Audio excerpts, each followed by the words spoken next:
Hey, everybody. COVID-19 has changed a lot of things, but some things that have changed have been positive, like how people are living better now. With me today is Jim Protin. Jim is a friend of mine from long ago. Jim is a speaker, an author, a blogger, and everything, but most especially, Jim Protin is an inspirer.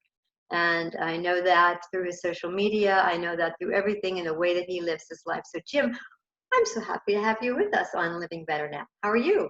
I'm wonderful. Thank you for having me. I'm excited I'm, to be here. I'm so glad you're here. So, Jim, I have a question for you.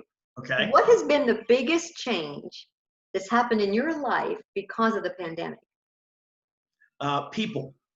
People has that's been the biggest adjustment for me is the people not being there, right?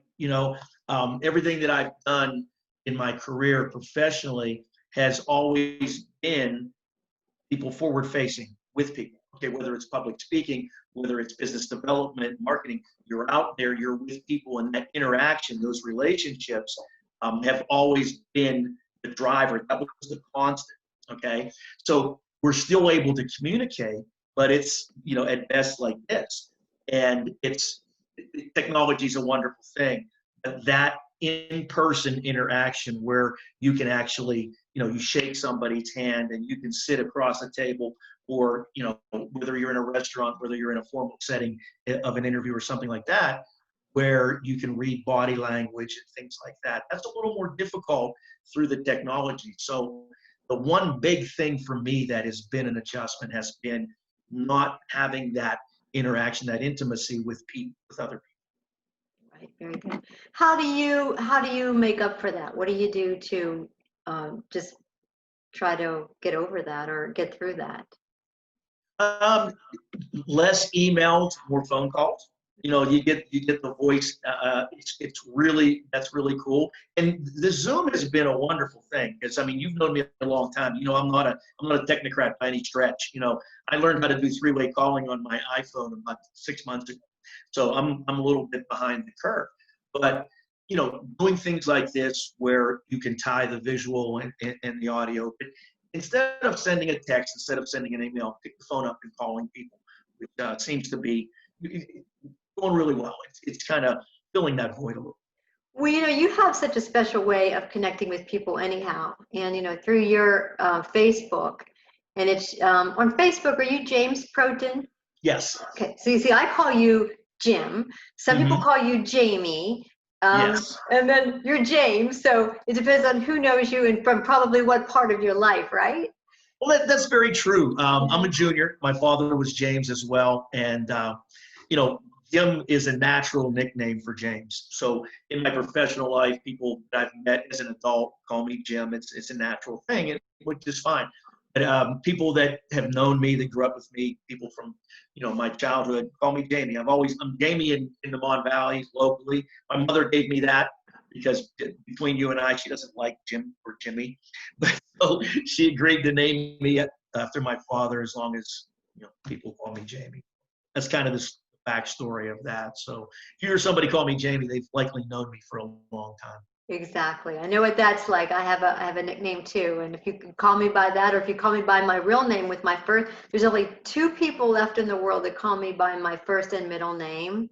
And that's kind of special because they've been in my life since day one. So that's pretty cool. There you go. So I understand all that. But you have a special way of connecting with people and through your writing. And even though, as you say, now you're not seeing people as much, you still, I just have to ask you, are you finding the writings that you do? So every day on Facebook, Mm-hmm. you have an inspiration, a morning inspiration Right. that you have. And it is so meaningful. And it's always, almost like you take one word and then you just kind of run with that word. Tell me a little bit about that inspiration. What is that? Why is that? And are you doing it any differently now? Through this, are there special messages now that you have that you feel people really need to hear right now? I really haven't changed the routine, the way I do it. That's one of the things that I've done. I still get up at the same time. I do the same. I keep my routine the same, even though sometimes I don't have to leave the house, right? but I structure my day as though it's always been. Okay. And I started the writing, and my mother even said to me, God bless her, she said one day, she said, who knew you could write? Because it's not something I ever pursued, but a mentor of mine, who you know very well, uh, Mr. Fletcher, Bruce, he suggested to me many years ago that to start journaling. Somebody had suggested that to him, and he said, because Bruce he's a great writer, but he never really had the patience or the time to do it. And he said, you ought to try doing that. So he and I actually went to Barnes and Noble one day after work. We were at Chester Engineers at the time, and bought a journal.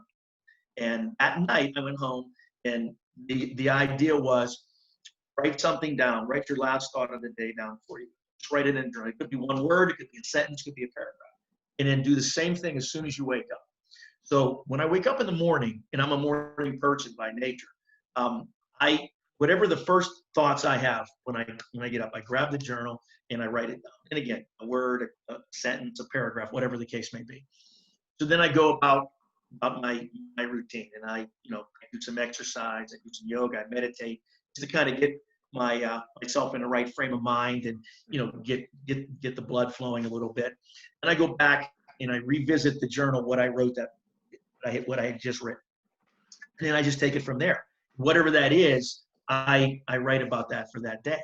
Now during the pandemic and this crisis, it's been on my mind a lot, right? It's been on everybody's mind a lot. So I've written in some things, because I see all of there's a lot of controversy, there's a lot of adversity. We've gone to our neutral corner, so to speak. We've gone right and left, and I try to keep the perspective from the center. And yeah, you can see, and if you pay attention, everybody can see both sides of this, right? The economy is struggling, absolutely. We're worse off as far as that goes than we've ever been. Unemployment is record highs, and it's a terrible thing.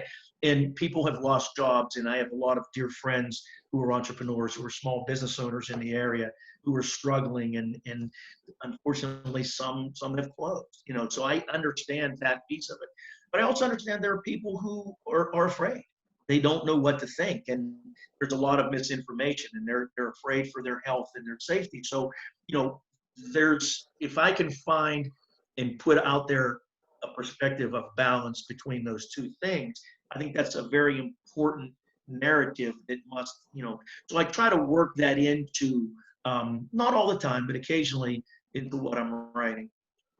Very good. Very good. And you do that so well. So tell me, has there been one thing that you have been doing differently during the pandemic that is really working for you and you want to hold on to? I think I've really ramped up a gratitude practice. I say out loud every single morning the things that I'm grateful for, and I don't want that to stop, because even with the best of intentions, we're human. There are things that we become used to in our lives that we take for granted. Those little things that when you sit back and really take a look, they're really the big things. And I've always put it toward, we encounter obstacles in our life, and we have a tendency to want to make them boulders that we have to push in this boulder up the hill, right up a hill. And when you really step back and you look at it, more often than not, that boulder is a pebble. It's a pebble in your shoe. That it's annoying and it's bothersome, but it really isn't negatively impacting your day all that much. You stop, you sit down, you take off your shoe and shake it out, and then you're good to go. And if we look at it from that perspective, then it's easy to take that boulder and smash it into a bunch of pebbles, right? And so I think that's the thing that I really want to carry forward, is I want to make sure that every day I appreciate the little things. And I go out on the porch and I watch the sun come up every single morning, because to me that's renewal. That's a wonderful gift, right? That is a wonderful gift. One more day, and at the end of it, what more can we ask for than one more day? you know. So I want to be grateful for those little things in my life. I don't ever want to lose I hear you on gratitude. That's great, Jim. That is really great. I think grateful being that gratitude is everything. Just kind of piggyback off that for a second. I was on the porch today watering flowers, and the mailman came, and he was walking up to the towards the steps, and he was complaining. And he has that. everybody has every right to complain That's right now. exactly right. My goodness gracious, yes. And so I said, okay, now what I want you to do is on the way back to your mail truck, you have to think of 5 things that you're grateful for. And right away, you've got a job. You've got, what are the 5 things that you've got? And that's what you've got to say on the way back to your Right. to your truck. And I And don't that's know if wonderful. I don't know if he got past number 1, but Yeah. but if we can do that, yeah, that's going to help. That's going to help. In fact, it's going to put you in a different frame of mind. That's Totally exactly different. right. Yeah. That's exactly right. And you see everything differently. And I mean, everything from your spouse, your children, your job, your work. I mean, just everything changes, and I don't know if it was Wayne Dyer or who it was that said, if you want to change the things you look, change the way you look at the things. Right. And that's a really big deal. I mean, it really is. And it works, it really, truly works. And, people ask me all the time, Mary, how I can be so positive. They'll say, you're the most positive person. And no, I'm not. No, I'm not. My friend Mary's the most positive person. No, you We, are, we, Jim, you are amazing. You are. You inspire so many people. I appreciate you. Everything that you do, and every day it's every word that you say is so meaningful, so inspired, and touches so many hearts. So I want to thank you for that, especially right now, what we're going through. We need Jim Protin. So I just want to encourage anybody out there to go and look at James.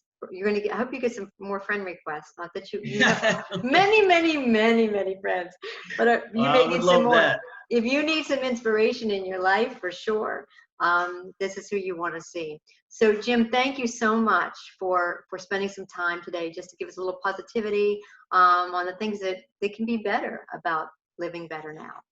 Well, thank you for having me. It's always wonderful to talk to you, my friend. Thank you so much. All right. Okay. Well, that's it for Living Better Now. Thanks so much for being with us, and we'll see you next time. Till then.